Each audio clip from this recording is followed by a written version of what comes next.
അവർക്ക് നമ്മൾ കൊടുക്കുന്ന ഈ ഭക്ഷണം വലിയൊരു അനുഗ്രഹം തന്നെയാണ്. ഈ 500 പേർക്കൊക്കെ ഒരു നേരം 500 പേർക്ക് ഒരുപാട് വിളമ്പൊന്നും വൈകിട്ടായി, അതുപോലെ തന്നെ അത്രയും പേർക്ക് തന്നെ വൈകിട്ടും കൊടുക്കുന്നു. പിന്നെ ഒരു ദൈവാനുഗ്രഹമാണ്. പിന്നെ വിദേശ ഫണ്ടോ ഗവൺമെൻറ് ഫണ്ടോ അല്ലെ സഭകളുടെ ഫണ്ടോ ഇങ്ങനെ പല ഹോസ്പിറ്റലുകളും ഇല്ലാതെ കുറേ ആൾക്കാർ വിഷമൊക്കെ കഴിയുന്നവരുണ്ട്. ഇത് ഞങ്ങൾക്ക് വളരെ ആശ്വാസമാണ്. കേരളത്തിൽ ആദ്യമായിട്ട് ഈ പൊതിച്ചോറ് വിതരണം ആരംഭിച്ചത് നമ്മളിൽ കൂടിയാണ്. വ്യക്തിപരമായ ഒരുപാട് പേരുടെ സഹായങ്ങൾ. കൊച്ചുപ്രായത്തിൽ 7ാം ക്ലാസ്സിൽ നീച്ച പഠിത്തം നിർത്തി, പിന്നെ ഇങ്ങനെയങ്ങ് നടക്കാൻ തുടങ്ങി. ആ കൂടെ കുറേ നല്ല നല്ല ആളുകളെ സഹായിക്കാൻ തുടങ്ങി. അങ്ങനെയങ്ങ് തുടങ്ങി വന്നാണ് ഇന്ന് ഈ ഭക്ഷണം വിതരണം. ഇപ്പം മെഡിക്കൽ കോളേജിലെ ധാരാളം പൊതുപ്രവർത്തകരും മറ്റ് ആശുപത്രിയിലുള്ളവരെല്ലാം അനാഥരെ മെഡിക്കൽ കോളേജിൽ കൊണ്ടാക്കും. ചികിത്സ കഴിഞ്ഞാൽ ഏറ്റെടുക്കാൻ ആരുമില്ല, കൊണ്ടുപോയി ആക്കാൻ ആരുമില്ല. പക്ഷേ ഏതെങ്കിലും സാഹചര്യത്തിൽ നിന്ന് പോയാൽ ഒരുപാട് പേര് കരഞ്ഞ് ദുഃഖം അനുഭവിക്കുന്നു.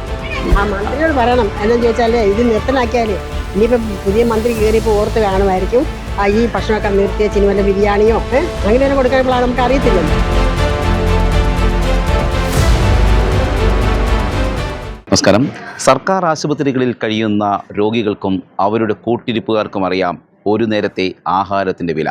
പിന്നെ കോട്ടയംകാരുടെ തോമസ് ചേട്ടനും. കോട്ടയം മെഡിക്കൽ കോളേജ് ആശുപത്രിയിലും കുട്ടികളുടെ ആശുപത്രിയിലും ജില്ലാ ആശുപത്രിയിലും എല്ലാ ദിവസവും തോമസ് ചേട്ടൻ ആഹാരം എത്തിക്കുന്നു. 56 വർഷമായി ഇത് മുടക്കമില്ലാതെ തുടരുകയാണ്. തോമസ് ചേട്ടൻ ആരംഭിച്ച നവജീവൻ ട്രസ്റ്റ് ഒട്ടേറെ രോഗികൾക്ക് ആശ്വാസമായി മാറുകയാണ്. തോമസ് ചേട്ടൻ തന്നെ ഭക്ഷണം വിളമ്പി നൽകുകയും ചെയ്യുന്നു. മുടക്കമില്ലാതെ രോഗികൾക്ക് ഭക്ഷണം നൽകുന്നത് തുടരുകയാണ് അല്ലേ?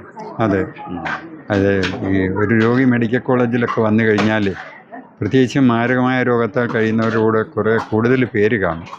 അവർക്ക് ചികിത്സ ചെലവ് ആഹാര ചെലവിന് പോലും മാർഗമില്ലാതെ വിഷമിക്കുന്നവരുണ്ട്. അവർക്ക് നമ്മൾ കൊടുക്കുന്ന ഈ ഭക്ഷണം വലിയൊരു അനുഗ്രഹം തന്നെയാണ്. അതുകൊണ്ട് 56 വർഷമായിട്ട് നമ്മളിങ്ങനെ തുറന്നുകൊണ്ടിരിക്കുന്നു. രോഗിയുടെ ദുഃഖങ്ങളാണ് നമ്മുടെ ഏറ്റവും വലിയ ദുഃഖങ്ങൾ. ഈ ഭക്ഷണ വിതരണം അതൊരു വലിയൊരു അനുഗ്രഹമായിട്ടാണ്.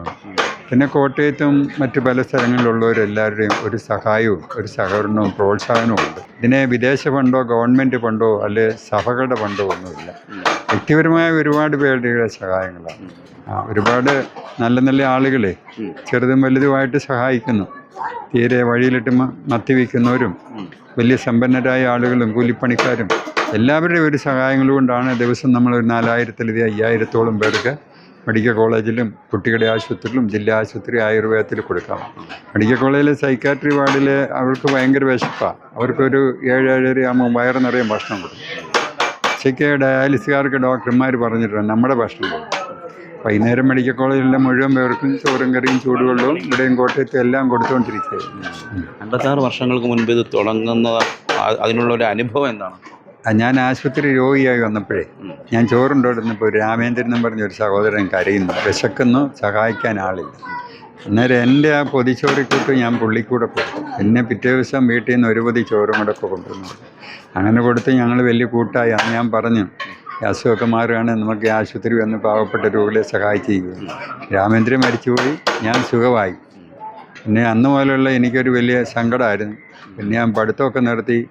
കൊച്ചുപ്രായത്തിൽ 7ാം ക്ലാസ്സിൽ നീച്ച പഠിത്തം നിർത്തി, പിന്നെ ഇങ്ങനെയങ്ങ് നടക്കാൻ തുടങ്ങി. ആ കൂടെ കുറേ നല്ല നല്ല ആളുകളെ സഹായിക്കാൻ തുടങ്ങി. അങ്ങനെയങ്ങ് തുടങ്ങി വന്നാണ് ഇന്ന് ഈ ഭക്ഷണം വിതരണം. അതായത് കോട്ടയം മെഡിക്കൽ കോളേജിലെ ഡോക്ടർമാരുടെ വിദഗ്ധ ചികിത്സകളാണ്. അതുകൊണ്ട് 7 ജില്ലയിൽപ്പെട്ടവരാണ് മെഡിക്കൽ കോളേജിൽ. പ്രത്യേകിച്ചും ക്യാൻസർ രോഗങ്ങൾ, കിഡ്നി രോഗങ്ങൾ, കാർഡിയോളജി വിഭാഗം. ഈ ഡോക്ടർമാരുടെ സേവനം വളരെ വലുതാണ്.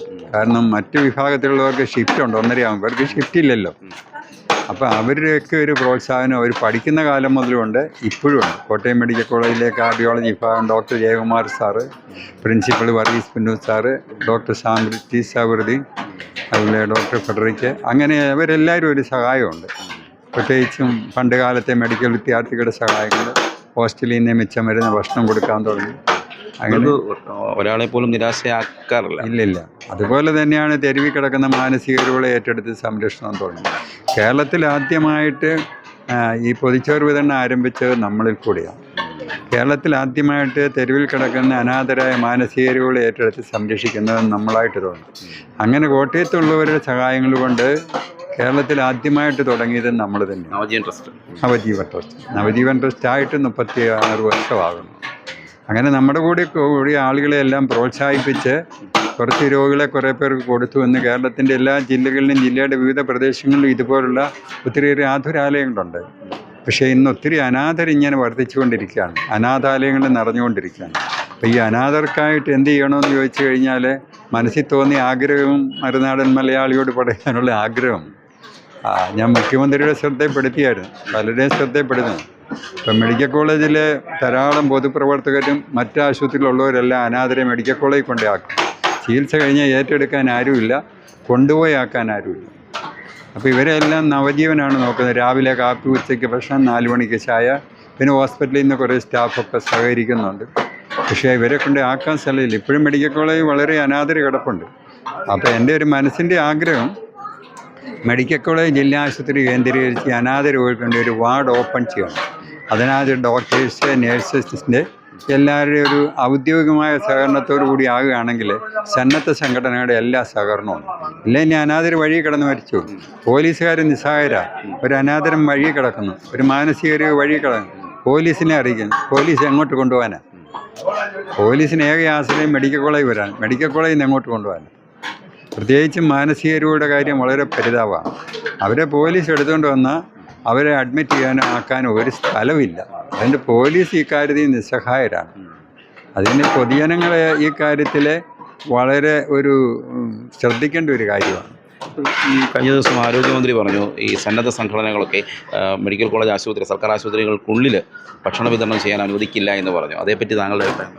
അപ്പം സർക്കാർ ആശുപത്രികളിൽ പുറത്ത് വെച്ചാണ് കൊടുക്കേണ്ടത്, അകത്ത് കൊടുക്കേണ്ട കാര്യമില്ല. പിന്നെ ഗവൺമെൻറ് ഇപ്പോൾ ഭക്ഷണം കൊടുക്കണ്ടെന്ന് പറഞ്ഞാൽ നമ്മളതിനെ അംഗീകരിക്കും, കൊടുക്കാൻ പറഞ്ഞാൽ കൊടുക്കും. നമ്മളൊന്നിനും എതിരായിട്ട് പോകുന്നില്ല, ഇതിന് പ്രതികരണമില്ല. പക്ഷേ ഭക്ഷണം നിർത്തുന്ന കാര്യം സർക്കാർ പറഞ്ഞിട്ടില്ലെന്നാണ് തോന്നുന്നത്. ആലപ്പുഴയിലെ കാര്യം പറഞ്ഞു, കോട്ടയത്തെ പറഞ്ഞിട്ടില്ല, നവജീവനെക്കുറിച്ചും പറഞ്ഞിട്ടില്ല. മുടക്കമില്ലാതെ തന്നെ തുടരും, മുടക്കമില്ലാതെ തുടരും. പക്ഷേ ഏതെങ്കിലും സാഹചര്യത്തിൽ നിന്ന് പോയാൽ ഒരുപാട് പേര് കരഞ്ഞ് ദുഃഖം അനുഭവിക്കേണ്ടി വരും. ഇപ്പോൾ ഈ കുട്ടികളുടെ ആശുപത്രി നിന്നുകൊണ്ടാണ് പറയുന്നത്. ഒരു കൊച്ചിനെ കൊണ്ട് വരുമ്പോൾ 2-3 പേരാ. ഒരു കൊച്ച് ഐസിയുമില്ല, കൊച്ച് ഭക്ഷണം കഴിക്കില്ല. കൂടെയുള്ളവർ ഇടുക്കിയുടെ അങ്ങേ അറ്റത്തു നിന്ന് വരുന്നവരാ, പത്തനംതിട്ട, എറണാകുളം ജില്ലയിൽ നിന്ന് വരുന്നവരാ.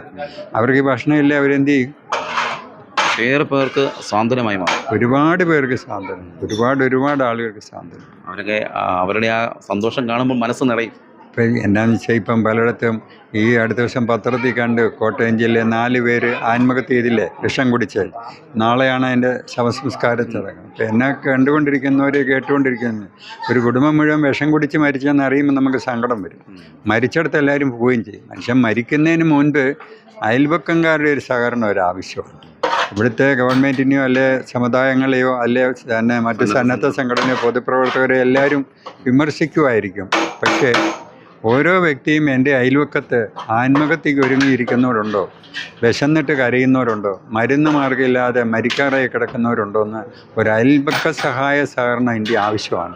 ഒരു അയൽവക്ക സഹായ സഹകരണം ഇന്ത്യ ആവശ്യമാണ്. സാറിന് മനസ്സിലായി? അപ്പോൾ അതൊരു ഒത്തിരി സഹകരണ സംഘം ഉണ്ടെങ്കിലും ഒരു അയൽവക്ക സഹകരണം ഇനി ആവശ്യമാണ്. അതുണ്ടെങ്കിൽ ഇവിടെ ഇനി ആരും ആത്മഹത്യയില്ല, ആരും പട്ടിണി കിടക്കേണ്ടി വരികയില്ല. ഒരു വീട്ടിൽ ഒരാൾ രോഗിയായി കഴിയുകയാണെങ്കിൽ എല്ലാവരുടെയും സഹായം അവർക്ക് വേണം. അല്ലാതെ ഗവൺമെൻറ്റിനെയോ സമുദായങ്ങളെയോ പൊതുപ്രവർത്തകരെയോ മാത്രം നമ്മൾ പഴിചാരാതെ എന്നെക്കൊണ്ട് എന്ത് ചെയ്യാൻ സാധിക്കും? ഞാൻ ഒന്നുമില്ലാത്ത അവസ്ഥയിൽ നിന്ന് ഒരാളിന് കൊടുത്തു തുടങ്ങിയതാണ്. എൻ്റെ വീട് സ്ഥലമൊക്കെ യൂണിവേഴ്സിറ്റി എടുത്ത് ഇപ്പോൾ കിട്ടിയ കാശ് കൊണ്ട് രോഗികൾക്ക് കഞ്ഞി കൊടുത്തും കാപ്പി കൊടുത്തും വണ്ടിക്കൂലി കൊടുത്തും തീർന്ന് ഒത്തിരി കാലം വാടകയ്ക്ക് ജീവിച്ചതാണ്. അപ്പം നമ്മുടെ ഇല്ലായ്മയിൽ കൂടെ നമ്മളെ കഴിഞ്ഞ് ഇല്ലാത്ത ഒരാളിന് കൊടുക്കുമ്പോൾ അവിടെ ദൈവം തരും. ഒരു ദൈവാനുഗ്രഹത്തിൻ്റെ കാര്യമാണ്. ഇതൊരു സാമൂഹിക ജീവിതം തന്നെയല്ല, ഇതൊരു ദൈവികമായ കാര്യമാണ്. ജീവൻകാരുടെ ഈ ഭക്ഷണം ഞങ്ങൾക്ക് വളരെ അനുഗ്രഹമായിരുന്നു. ഞങ്ങൾ ഓർക്കാപ്പുറത്തുള്ള ഒരു വരവായിരുന്നു കൊച്ചിനെ കൊണ്ട്. അപ്പോൾ ഞങ്ങൾക്ക് ഭക്ഷണമൊന്നും അങ്ങനെയുള്ള അതിൽ ഒരു രീതിയിലും അല്ല ഞങ്ങൾ വന്നത്.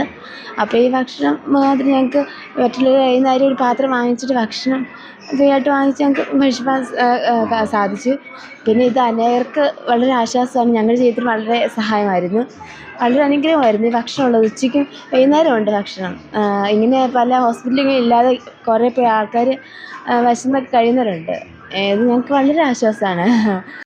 ഭക്ഷണം കഴിച്ചോ? കഴിച്ചു. ഭക്ഷണം ഇവിടെ നിന്ന് വാങ്ങിച്ച് കഴിച്ചു. അത് ഇവിടെ അടുത്തൊരു കട പോലും ഇല്ലാത്തപ്പോൾ ഞങ്ങൾക്ക് വലിയൊരു സഹായമാണ്. ഞങ്ങൾ ഇടുക്കിയിൽ നിന്ന് വരുന്ന, അപ്പോൾ അതൊരു സഹായമാണ്. ഭക്ഷണമേ നല്ല ഭക്ഷണങ്ങളാണ് കിട്ടുന്നതെല്ലാം. ഈ 500 പേർക്കൊക്കെ ഒരു നേരം 500 പേർക്ക് ഒരുപാട് വിളമ്പൊന്ന് വൈകിട്ടായി, അതുപോലെ തന്നെ അത്രയും പേർക്ക് തന്നെ വൈകിട്ടും കൊടുക്കുന്നു. പിന്നെ ഒരു ദൈവാനുഗ്രഹമാണ്. ഒരു നേരം ഇല്ലാതെ വരുമ്പോഴോ ദൂരെ നിന്നൊക്കെ വരുന്ന മനുഷ്യരാണ് കൂടുതലും വരുന്നത്. അത് വരുന്നവർക്കെല്ലാം ഒരു വീട്ടിൽ നിന്ന് ഇപ്പം 5 പേരുണ്ട്, 5 പേർക്കുള്ള ആഹാരം കഴിക്കുന്നത്, അല്ല 1-2 പേർക്കല്ലല്ലോ. അത്രയും പേർക്ക് കൊടുക്കുന്നുമുണ്ട്. നല്ല നല്ല ഭക്ഷണവും ഉണ്ട്. ദൈവാനുഗ്രഹം ഇത് കിട്ടുന്നത്. ഞങ്ങളിത് 11 ദിവസമായി. അതിൻ്റെ രാവിലത്തെ കാപ്പി മാത്രം വെളിയിൽ നിന്ന് മേടിക്കും. ബാക്കി ഉച്ചയ്ക്കത്തെയും വൈകിട്ട് അത്താഴത്തിനെല്ലാം ഇവിടുന്നല്ലേ. അത് എത്ര പേര് കിടന്നാലും അവർക്കെല്ലാം ഉണ്ട് ആഹാരം. വയറ് നിറച്ച് എല്ലാവർക്കും കിട്ടുമേ. എല്ലാവർക്കും ഇങ്ങനെ കിട്ടാതിരിക്കുന്നോ അങ്ങനെയൊന്നും ഇല്ല. നല്ല ഭക്ഷണമാണ്. 2 നേരം നല്ല വയറ് നിറച്ച് എല്ലാവർക്കും. അത് എത്ര പേര് കൂട്ടിരിപ്പുകാർക്കും അമ്മമാർ എല്ലാവർക്കും കിട്ടുന്നുമുണ്ട്. ഈ ഭക്ഷണം സംബന്ധിച്ച് സർക്കാരിൻ്റെ ഒരു ആരോഗ്യമന്ത്രി പറഞ്ഞ കാര്യം അറിഞ്ഞു? ഇല്ല, പറഞ്ഞേ ആ മന്ത്രിയോട് പറയണം. എന്നാന്ന് ചോദിച്ചാലേ ഇത് നിർത്തലാക്കിയാലേ ഇനിയിപ്പം പുതിയ മന്ത്രി കയറിയപ്പോൾ ഓർത്ത് കാണുമായിരിക്കും ഈ ഭക്ഷണമൊക്കെ നിർത്തിയ വല്ല ബിരിയാണിയോ അങ്ങനെ കൊടുക്കാനുള്ളതാണ്. നമുക്ക് അറിയത്തില്ലല്ലോ. ഇപ്പം ബിരിയാണിയോ റൈസോ ഒക്കെ കൊടുക്കാനായിരിക്കും പുതിയ മന്ത്രിയുടെ പ്ലാൻ. അത് നമുക്ക് അറിയത്തില്ല. ഭക്ഷണം കിട്ടണം. എന്നാൽ നിർത്തലാക്കിയാലും പുതിയ മന്ത്രി കയറിയാലും നമുക്ക് ഭക്ഷണം ഉച്ചഭക്ഷണവും വൈകിട്ടും കിട്ടണം. ഇത്രയൊന്നും മനുഷ്യർക്ക് വെളിയിൽ പോയി മേടിക്കാനൊന്നും സാമ്പത്തികനുള്ള ആർക്കും ഇല്ല. വളരെ ബുദ്ധിമുട്ടിരിക്കുന്ന സാഹചര്യത്തിലാക്കി ഇങ്ങനെ ആണോന്നോ. ഇവിടെ വന്നു കഴിഞ്ഞാൽ പിന്നെ ദൂരം ഞങ്ങൾ പൊൻകുന്നംകാരാണ്. പൊൻകുന്നത്തിൽ നിന്ന് വന്ന് കിടക്കുന്ന ഇപ്പം 10 ദിവസമായി വന്നിട്ട്. അപ്പോൾ നമ്മൾ വെളിയിൽ നിന്നൊക്കെ ആഹാരം കഴിക്കാന്ന് മേടിച്ച് കഴിക്കാമെന്ന് പറഞ്ഞാൽ ഒട്ടും പറ്റുകയില്ല. നമ്മളെ കൊണ്ടൊന്നും ആരെക്കൊണ്ടും പറ്റുകയില്ല. ഒരു ദിവസം കടുങ്കാപ്പി ഒരു ഗ്ലാസ് ചായ മേടിക്കണേ രൂപ കൊടുക്കണ്ടേ? ചുമ്മാ കിട്ടുമല്ല, ഒന്നും കിട്ടുക. ഇത് ദൈവാനുഗ്രഹം. അത് തരുന്നവരും ദൈവം അനുഗ്രഹിക്കും. അവരെ അനുഗ്രഹിക്കട്ടെ. ഒട്ടേറെ സന്നദ്ധ സംഘടനകളാണ് ഇങ്ങനെ സർക്കാർ ആശുപത്രികളിൽ സൗജന്യമായി ഭക്ഷണം വിതരണം ചെയ്യുന്നത്. നവജീവൻ ട്രസ്റ്റിൻ്റെ ഈ സൗജന്യ ഭക്ഷണ വിതരണം ഒട്ടേറെ രോഗികൾക്കും അവരുടെ കൂട്ടിരിപ്പുകാർക്കും ഏറെ സാന്ത്വനമായി മാറുകയാണ്. ആരോഗ്യ വകുപ്പ് മന്ത്രിയുടെ പ്രസ്താവന തെറ്റിദ്ധരിക്കപ്പെട്ടിരിക്കുകയാണ്. കൃത്യമായ നിലപാട് വ്യക്തമാക്കണമെന്നാണ് എല്ലാവരുടെയും ആവശ്യമുയരുന്നത്. Cameraman ജിതിനൊപ്പം CR Shyam, Marunadan Malayali, Kottayam.